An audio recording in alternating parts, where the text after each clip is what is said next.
This episode is brought to you by Pepsi Wild Cherry. Pepsi Wild Cherry is bursting with delicious cherry flavor and a sweet, crisp taste that gives you more to go wild for.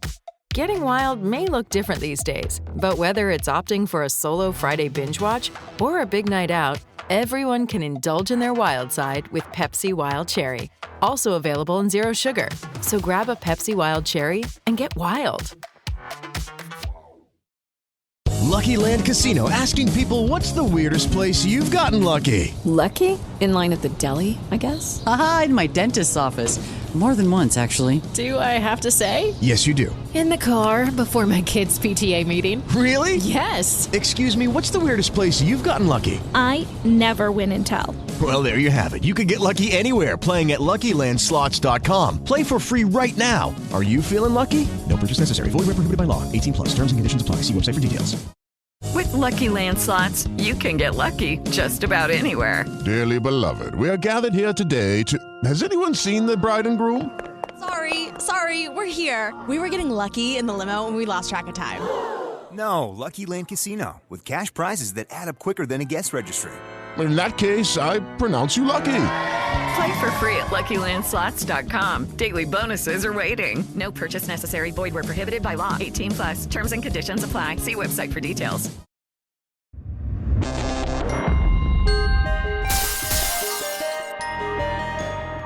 Welcome back to the World of Martial Arts Podcast. I am Kurt, and as always, I am here with Mick and Nathan. We're talking today a little bit about the origins of MMA and the cross-section between Jeet Kune Do and MMA, and whether or not Bruce Lee is in fact the grandfather of mixed martial arts as we see it today. Mick, give us your take. You're pretty well versed in both sides of the equation. I'm not the greatest fan of Bruce Lee. I think he was okay. I think he was a passable actor. I think, he was a pretty smart guy. He'd read a few philosophy books.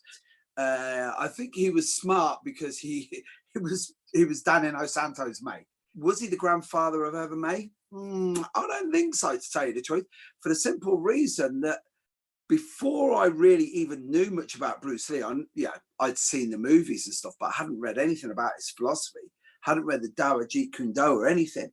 But I knew that it was always, a boxer will beat a karate man, but a wrestler will beat a boxer. And then when I looked into it, Judo Gene LaBelle fought Milo Savage in what is now termed the first real MMA fight of this era. So I think MMA would have existed. And the other one, like when people talk about Bruce's influence, I think you speak to a few Greeks, speak to Jim Arvanitis. This guy has got hair like Kenny G. You should see him. He's got big, unbelievable Greek hair. But he was in all magazines back in the 80s as the father of pancration. And I used to read. I do know who you're talking about. You know who I'm on about. That guy's I got needed great to hair. see him. I know exactly who you're talking about, of course. Oh, yeah, he's the man, right? He's a monster, too. Yeah, he's a beast. And the thing is, he was the guy who researched back into pancration and pancrease and everything else. And I really don't see why people say that Bruce Lee is the godfather of MMA. I really don't think so. I think the path we went down in JKD, that was a precursor to MMA. But the one thing that I found, training with a lot of MMA guys is when they heard about, like, if we say the Jeff Thompson Animal Days, which were that sort of MMA, but to the extreme, they used to go, oh, Animal Days. Oh, yeah, we used to call them Tuesday nights. So, of course, it's really funny that people were doing this. It was just how you labeled it. So me personally, I think MMA was around way before. I think Bruce was cool, but again, it's how much of that was Bruce and how much of that was Bruce's, like he was the mouthpiece. But even now, he's still synonymous. 49 years after his death, that he's still synonymous with martial arts. So, no, I'm not having it. I think he was a pretty decent martial artist. And, I didn't think he was a great actor, to tell you the truth. You know what I mean? Not really at all. But I think he was part of the history, but he certainly wasn't. I certainly do believe that we would have had MMA, and I think we would have eventually had some sort of all-in type fighting. Do you think it would have been, because this is a reflection of some of my own beliefs on the topic, do you think MMA would have been as popular were it not for him? Do you think that added to the pop culture? No, when you see this is the thing, the popularity of martial arts is really funny because it's like how many people who watch MMA are really martial artists or even martial arts fans, or how many of them just like a good tear up? As I've said before, the one thing about human nature is we love our rock. Like, I truly believe the next evolution of MMA will be like, I'm paraphrasing Frankie Boyle here, but it's going to be some dude ripped to his tits on like performance enhancing drugs and a robot arm. Like, because that'll be the next, the Winter Soldier will be in there or something, because we always have to evolve it and make it go. So, like, I think we would have we would have had it. It would have been there. Like, I tell you who I'd like to get in on this is Nathan Leverton, because as I've said before, Nathan Leverton's the most Jeet Kune Do man I know who doesn't study Jeet Kune Do. I think that's why he is. That's why he is so Jeet Kune Do, because he hasn't got himself involved in that nonsense. But Nathan, Bruce Lee, godfather of MMA, or just a lucky schlub? Tell me. I've got to agree with you. You have to pick one category. I've got to agree with most of them, Mick. I think also it does throw up quite a few different things, like the cult of Bruce Lee and his influence on the popularity of martial arts, maybe more than his influence on MMA. With MMA, obviously, you've got a parallel development. You've got the Brazilian side, and then you've got the Japanese side. In the Japanese side, it was catch wrestling and kempo and karate, kyokushinkai, things like that. And that, that developed into shoot fighting and the stuff out there. And then in Brazil, you had Brazilian jiu-jitsu, and obviously they were doing challenge fights from like the 20s and 30s, and the Vale Tudo stuff was like in the 50s and 60s. And all of that happened completely independent of any influence of Bruce. So I think there's some of the main like parallel developments of MMA that then came together had nothing to do with him whatsoever. Having said that, there's probably people who are in MMA and are influential figures in MMA now who maybe got into martial arts because they saw a Bruce Lee movie. So culturally, he's got that impact. But I think technically, I don't think he's really had any influence whatsoever. But there is this real cult around Bruce. There are people who claim this. There are people that claim that Bruce invented just about everything and that he was so far ahead of his time. And I'd be interested to hear some of your takes on that. But one of the things with me is these guys who really make a difference in martial arts, the innovators, I actually find the next generation a little bit more interesting, because what happens is, like a Helio or a Bruce, they are a certain body type and they are a certain way, and they taught themselves a certain way, and they tend to although they might break barriers, they only tend to do it their way. But then they pass it on to their students, and their students are all different sizes and backgrounds and things like that. And they tend to take it on a different direction, and they tend to spread it out a little bit. So, why like Kano was doing judo, it was, like Maeda and his students who took it off into Brazil and became Brazilian Jiu-Jitsu. And I think with probably the same with Bruce as well, that first generation of students who went off and took it in their own interests and different directions. That's where the real movement happens in martial arts. You've totally hit on something there, and I've just been thinking about this. As I said, I'm going to embarrass Nathan, so I always refer to Nathan as the UK's John Danaher. He always goes mad at me for saying that, but it's the truth, because he was the first guy that I met that thought outside of the box when it came to grappling. That's the truth, and you know what I mean. It's my opinion, Nathan. You can disagree with it, but guess what? It's a free country, and we still have free speech here for a while, anyway. But anyway, I'm only joking. Let's stay on the topic. The situation is, you just said something which was funny, because Jigoro Kano, then you go to Maeda, then you go from Maeda to Carlos and Helio, right? Which I like.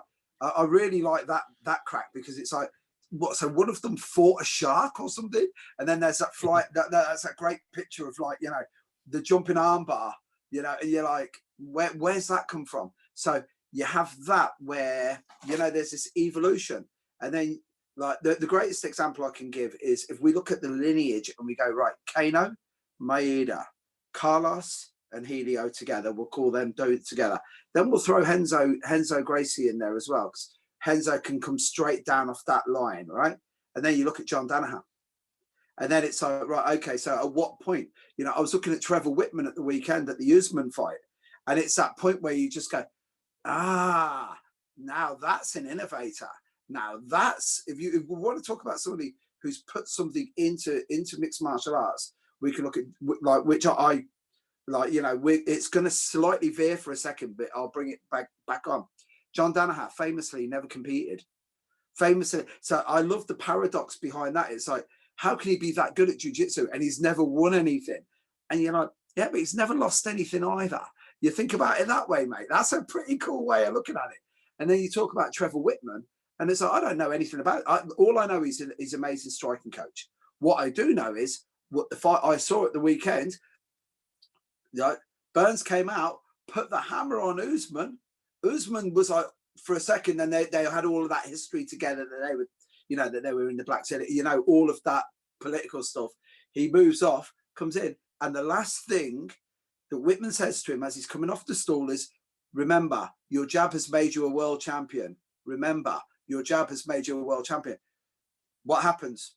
Halfway through the second round, boom, jab, switches lead, jab, boom. That's Jeet Kune Do 101.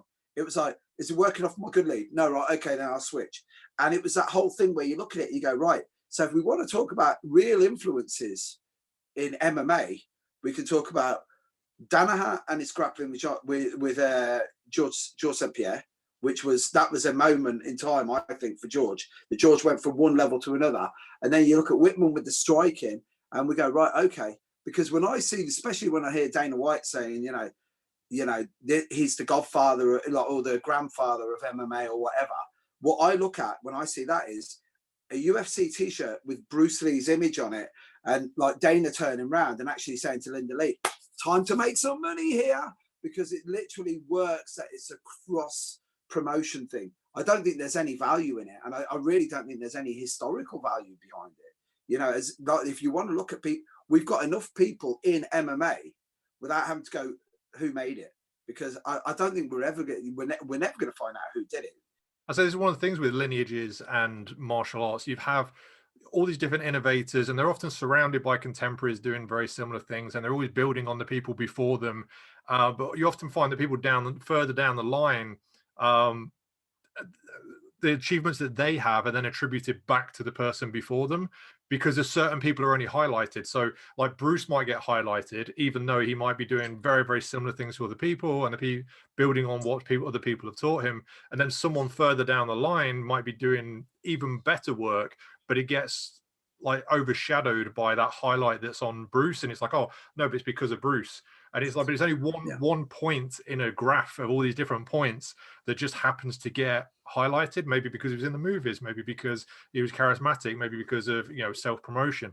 But I often find that the stories that's told that this person did this and this person did that is often just kind of bullshit, and it takes away from all the people who have actually fed into it. And unfortunately, it carries on casting a shadow down the line of, you know, like, you know, everything I've ever heard about Dan and seeing the influence of Dan is more, like, to me, more important than what Bruce did. But he'll forever be the guy who trained with Bruce Lee. Yeah. I think you just touched on a couple of the points that I was going to bring up. So, like, I think one of Bruce Lee's greatest contributions to the martial art world is his way that he taught people how to think like a martial artist, right? How to approach their training in an educated way, not in a dogmatic way, not in a way that's just towing the line of tradition, but instead coming at it from a more scientific perspective and say, look, you as an individual, what are your individual attributes? What are your, you know, basic talents from birth? What are your tendencies?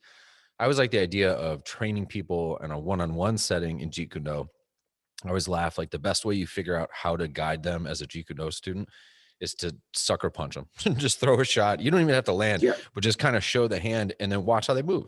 If they ball up, okay, well, you're inclined to really be defensive. Let's educate that response. If they run a little bit, okay, you like a lot of footwork. You're a mobile person, so let's educate that response. If their eyes get wide and they're going to throw a hand right back, okay, that's an aggressive person. Let's educate that and we'll go from there. And so I really think he was onto something rather unique, especially in the culture and climate that he was a part of at that time and in that place. I also feel like, probably to your point, a lot of his contemporaries at that time, I mean, you guys are cited examples, some that I knew and some I'd never heard of, but he had contemporaries are already mixing martial arts. So, and some of the Chinese styles he was training, or that he was exposed to or training as a younger person, were themselves composites or amalgams of these different styles and different ideas. I don't think there's really anything new under the sun. I personally don't find his. I think he was a great thinker. By all accounts, wasn't necessarily the best teacher, but was an unbelievable fighter, an unbelievable athlete. Just a truly dynamic, really kind of a world-class athlete. And his ability to disseminate that information, largely we should attribute that to Dan Inosanto. He really was the guy who figured out how to teach this. And you see that a lot from people like him. I think I've referenced on the show before, Tatang Ilustrisimo, who's very famous in the Filipino martial art world, who's legendary as a fighter. But when they went to learn from him, that basically they had to just sit down and, okay, there's, Nathan, you and I are going to go learn from Tatang. So we're going to go to his house tonight. He's going to just beat you up for an hour and I'm going to take notes, and then we're going to swap out. Right. And he's going to beat me up and you're going to take notes, and then we'll just kind of name the things. And then we'll just tomorrow morning, we'll train that stuff together. And that's kind of what happened with him. So was he responsible for the creation of that science? I don't think so necessarily, but I think he was largely responsible for its popularity amongst martial artists. Fighters who happen to learn martial art to be better at fighting, probably not so much. Martial artists who want to get better at martial art to be good fighters, if you'll allow that difference, then I think you're going to see the influence of Jeet Kune Do and of Bruce Lee in that latter category. But I think it probably would have still evolved into what it was without him, just maybe would have taken longer, and maybe the US wouldn't have been the hotbed for it that it was, because the popularity wouldn't have been what it was already primed to be, if that makes sense. We're already waiting for this example. Every movie and video game we've ever had that has fighting in it is based on that sort of, we all come here and try our styles against each other format, and Bruce Lee really gave us that.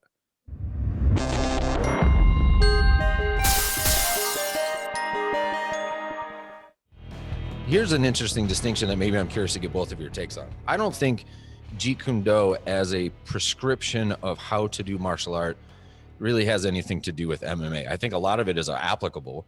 If you're willing to take the time to dig into it, I think a lot of it could serve a martial artist or an athlete very well. I think what he did to popular culture in creating this massive swell of fandom around the idea of martial arts makes it more likely in our era for MMA, for the UFC to thrive. Not that he's responsible for introducing MMA to anybody, right? Well, to some people he is, by I think by any account. But obviously the Gracies, the whole BJJ movement that happened, that's what gives us MMA. That's what gives us UFC. But I just wonder whether it would have exploded on that scale if the audience wasn't already primed after 20, 30 some years of going more like this, more like this. Look at the guy with the gloves where his fingers are in each of the gloves. Oh man, that's what that would really be like if you're really doing it.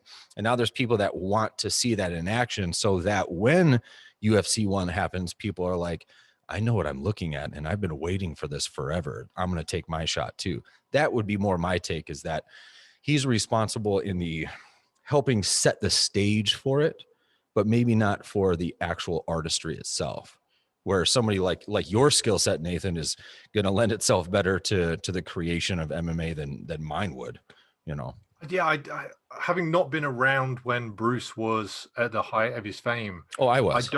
I don't even know much of it, what the influence was, because the things, there were kung fu films before, and would there be a Jackie Chan and then a Jean-Claude Van Damme and everybody if there hadn't been a Bruce Lee? I don't know, because obviously it's as we've talked about before, it's the martial arts movies that got a lot of us into it.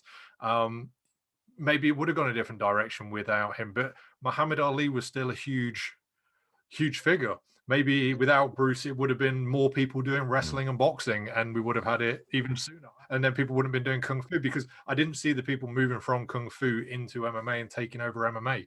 That didn't really happen. So for all those people who took up kung fu under Bruce's influence, it didn't really come in actual people, but like I said, maybe in the audience. But there are JKD people and JKD influenced people who were involved. There is Greg Nelson, there is Erik Paulson. There are these guys. Obviously, they trained in wrestling and Thai boxing and different things as well.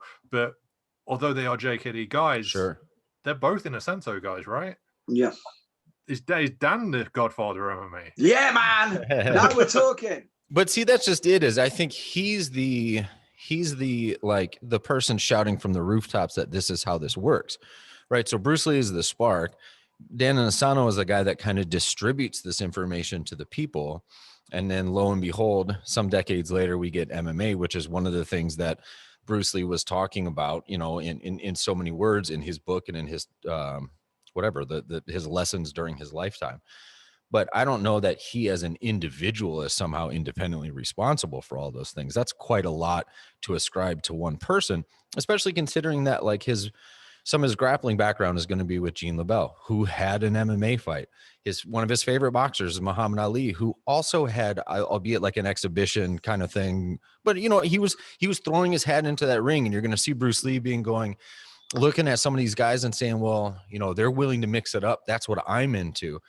I think, if you're playing music that's inspired by other songs you're hearing in your time period, you might have your own sound, and that might be profound, but you're still product of your generation, Yeah, you've hit on something there, because I can't remember who said this initially, but it's a great line. It was like, before Bruce Lee, every American town had a saloon bar, a church, and a hairdresser's. And then after Bruce Lee, it had a saloon bar, a hairdresser's, a church, and a karate studio. Right. Which I have to admit, no disrespect to you, because you're my American brother, but karate's Japanese and kung fu is Chinese, and he was Chinese. Yeah. Well, I think a lot of that has to do with the army and with World War II. Yeah, exactly. But, from the Okinawan. That's just how the information got disseminated. But that's exactly it. Karate wouldn't have existed the way it did in this country were it not for Bruce Lee. It would have wound up here, but it wouldn't have exploded as it did. Just like in the 80s, we wouldn't have had the karate and ninjutsu craze without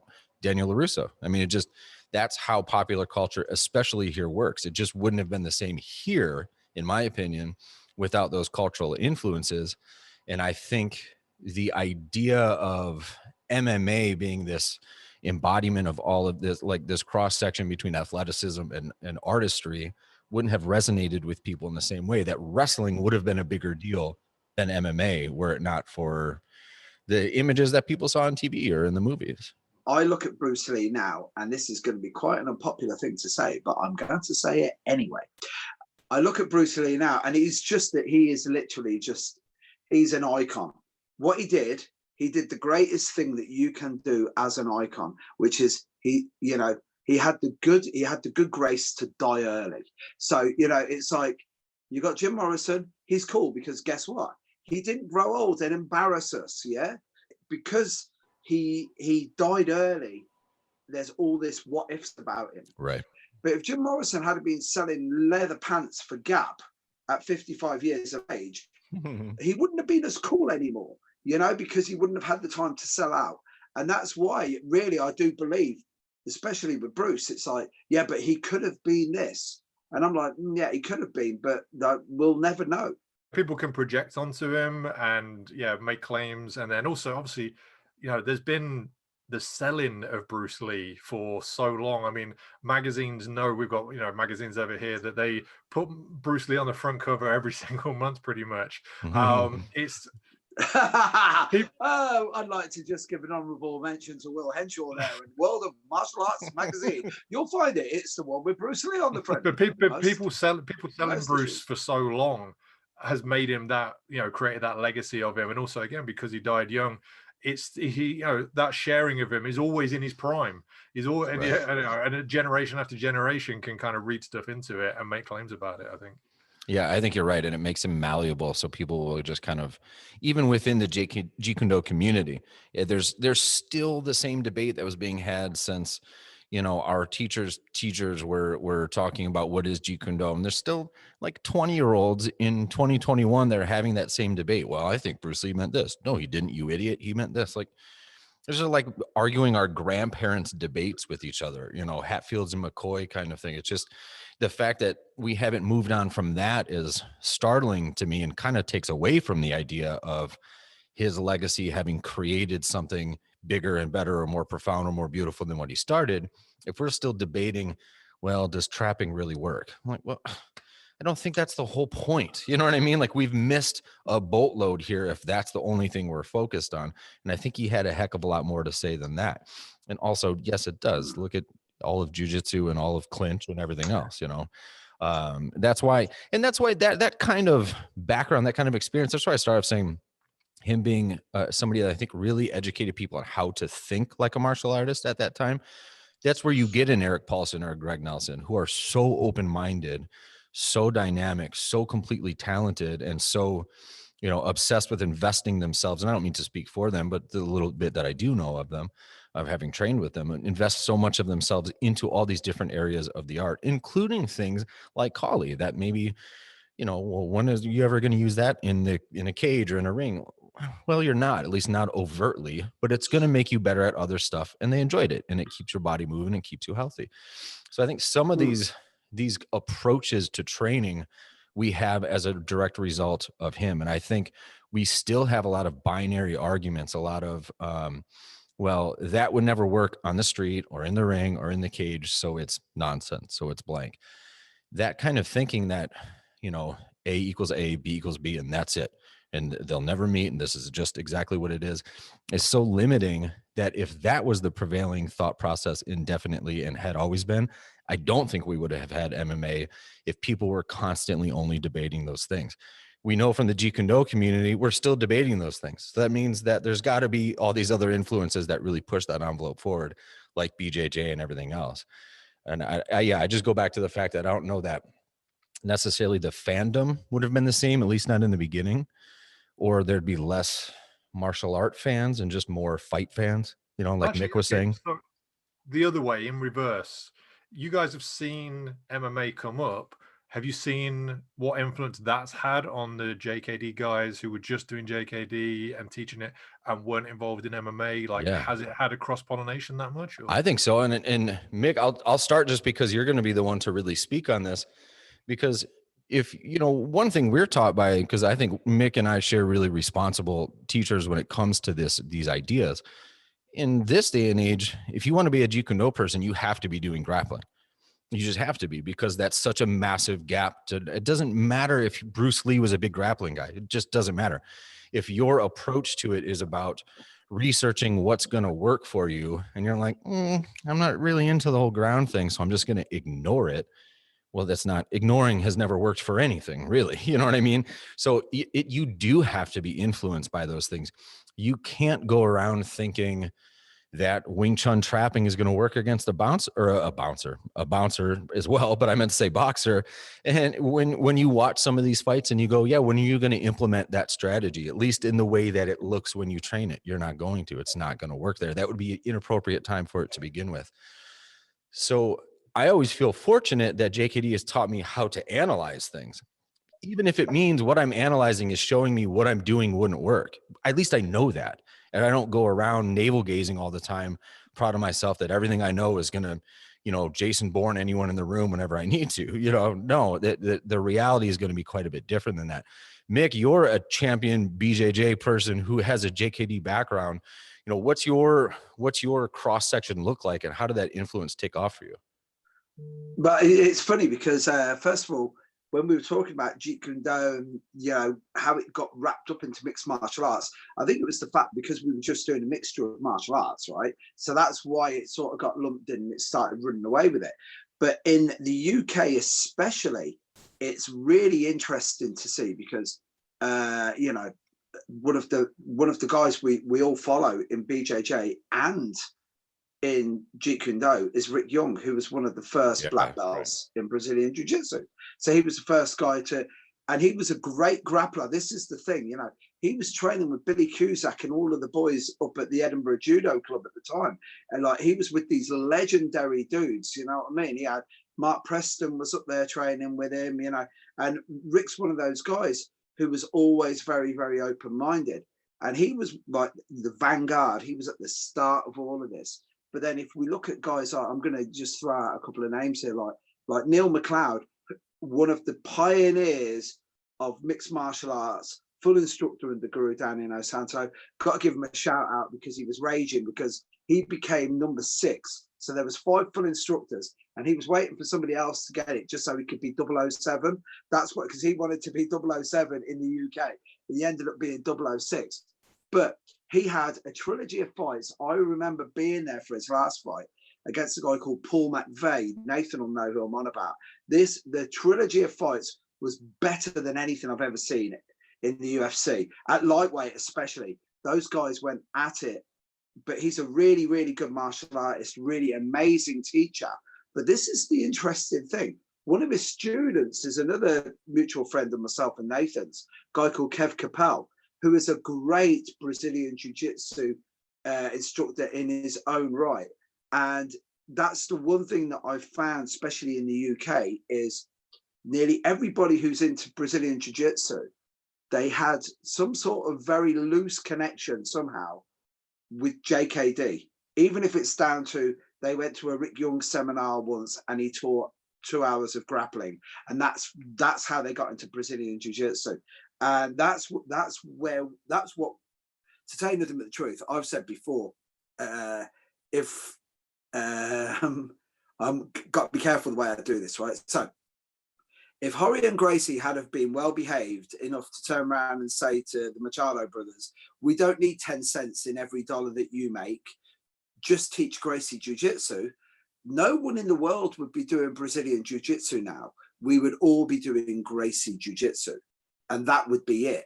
But we got into these stupid arguments, and now guess what? It's fractalized, it's gone off. Jeet Kune Do could have been MMA if we'd have just been smart enough and had more athletes at the start, because we've got a formulated way of teaching, which is, this is where I'm going to pull in Nathan in a second. Nathan's one of the only guys I know that looked at MMA and didn't look at just getting, which ironically, by the way, he had quite a few guys fighting in the UFC at the time, but he had a grading structure for mixed martial arts. First guy I knew that had done that.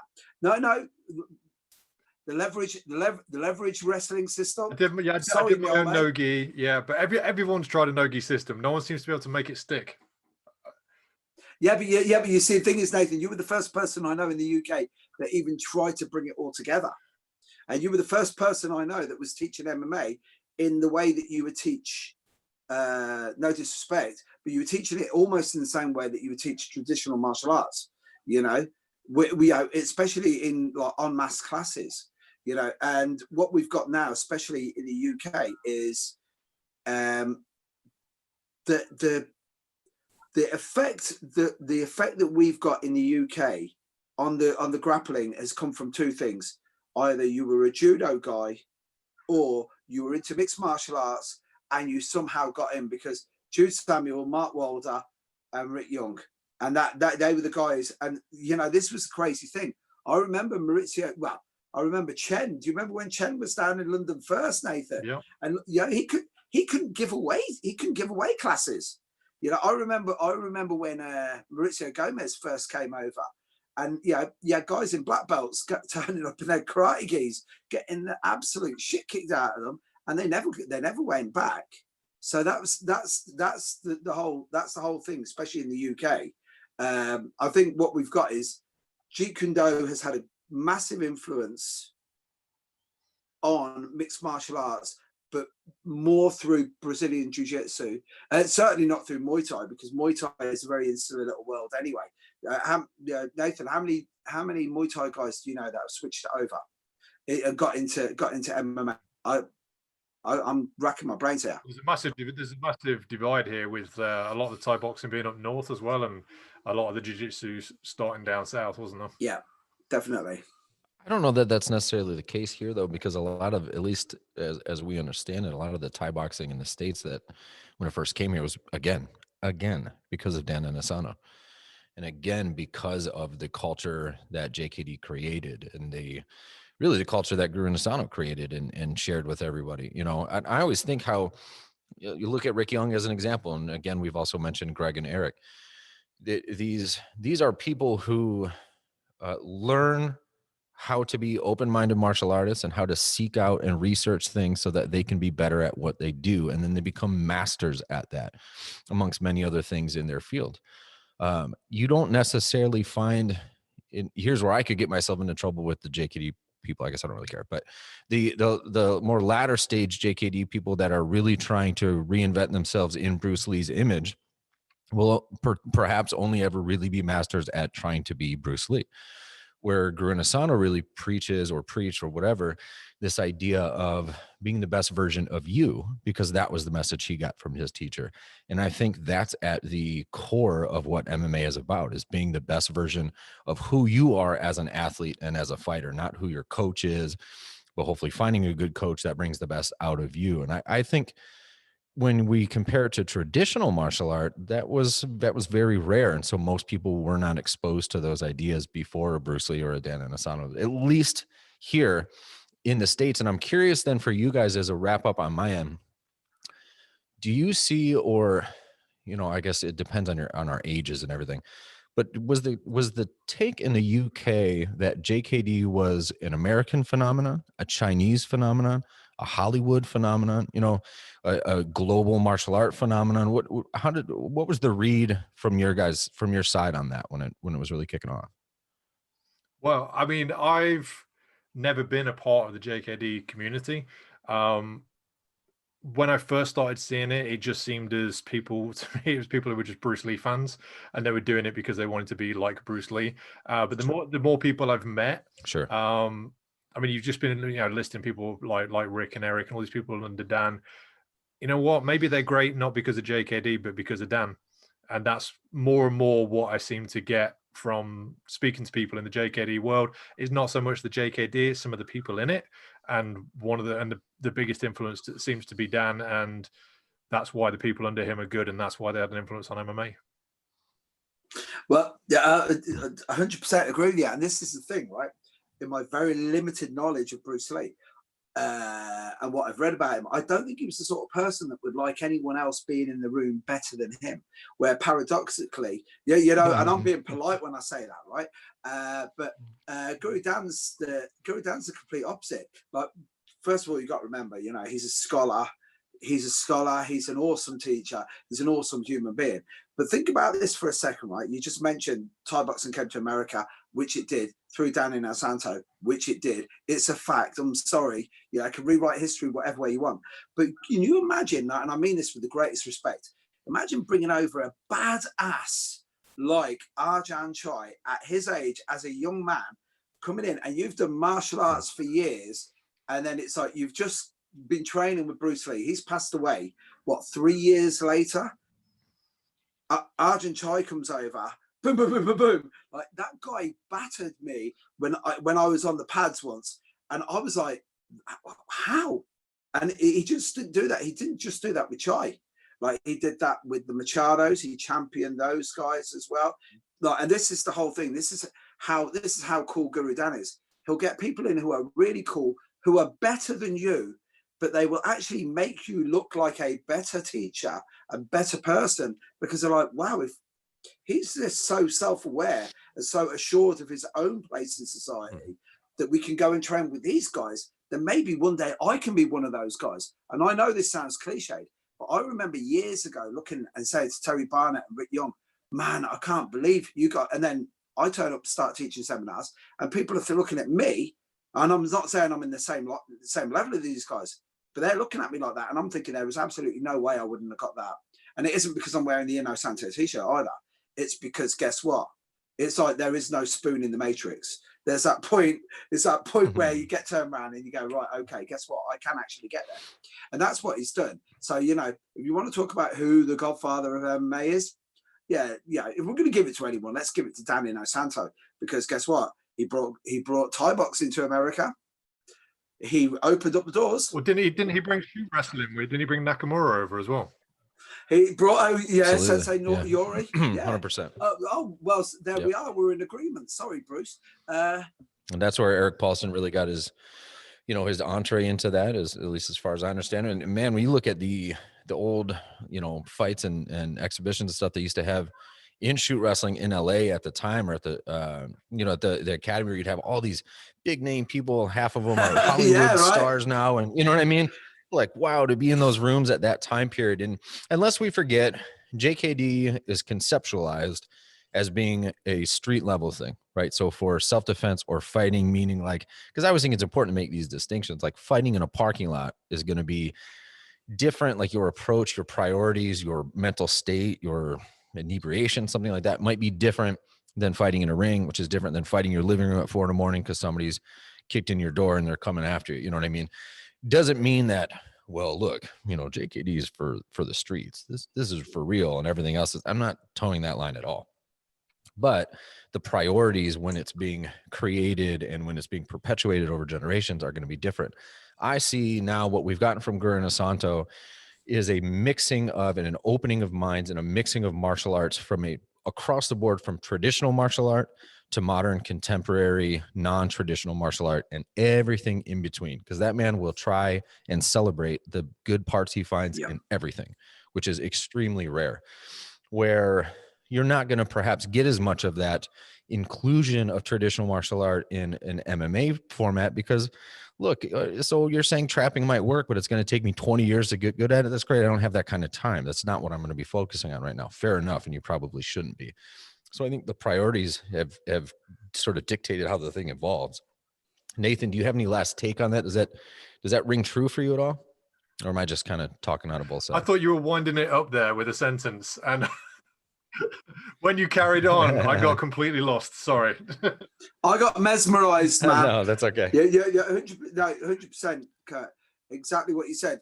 So that's a good place to bring it home, perhaps, is just the idea that Jeet Kune Do is a lot of different things to a lot of different people, just like MMA is a lot of different things to a lot of different people, and the mixing of martial art can mean a lot of different things to a lot of different people.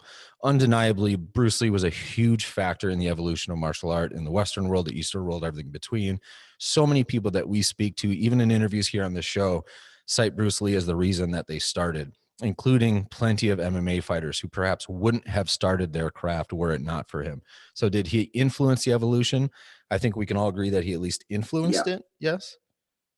To a degree, maybe influenced it, but isn't necessarily or inherently the godfather or the grandfather of it, as if it's just only an extension of his evolution and nobody else.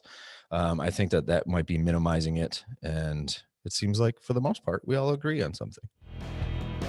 We're excited to announce a new weekly segment on the WOMA podcast here, where we're going to investigate individually and as a team a different martial art from around the world, from throughout history, contemporary, everything in between.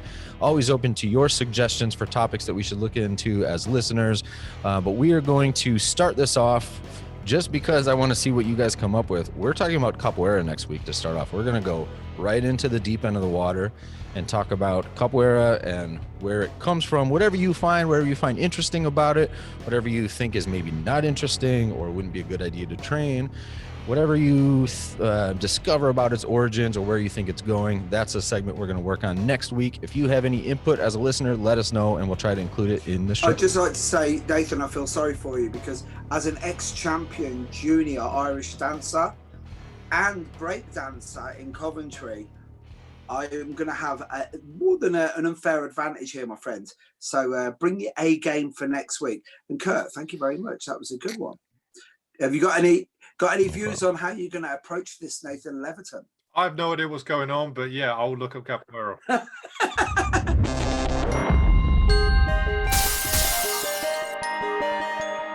Thank you for listening to the World of Martial Art podcast. And as always, in the great words of John Cusack, kickboxing, sport of the future. That's exactly what we needed. Now we need Cusack as a guest. Sports Social Podcast Network.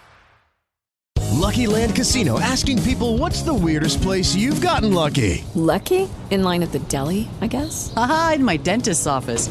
More than once, actually. Do I have to say? Yes, you do. In the car before my kids' PTA meeting. Really? Yes. Excuse me, what's the weirdest place you've gotten lucky? I never win and tell. Well, there you have it. You can get lucky anywhere, playing at LuckyLandSlots.com. Play for free right now. Are you feeling lucky? No purchase necessary. Void where prohibited by law. 18+. Terms and conditions apply. See website for details.